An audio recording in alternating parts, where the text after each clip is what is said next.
Յուրաքանչյուրն ունի իրավունք ապրելու մի հասարակությունում, որտեղ արժանանում է հարգանքի, արժանապատիվ եւ հավասար վերաբերմունքի։ Շատ հաճախ մարդկանց նկատմամբ խտրական վերաբերմունք է դրսևորվում նրանց անձնական կամ սոցիալական բնույթի հանգամանքների, այդ թվում արտաքին տեսքի, սեռի, կրոնի կամ աշխարհայացքի պատճառով։ Խտրականությունը դրսևորվում է ոչ միայն կոնկրետ գործողությամբ, այլ նաև անգործությամբ կամ վերաբերմունքով։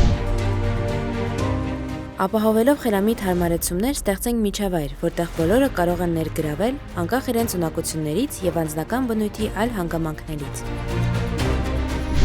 Համախմբվածությունը, խնդրի բարձրաձայնումը և միմյանց աջակցելը կարող են վերջ դնել ոտնձգությանը և օգնել մարդկանց զգալ իրենց անվտանգ միջավայրում։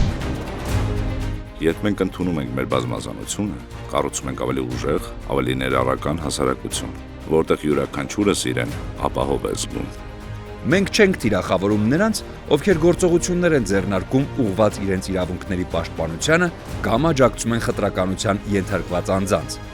Մենք միավորվում ենք դիմակայելու խտրականությանը, կառուցելով հասարակություն, որտեղ բոլորը հավասար են։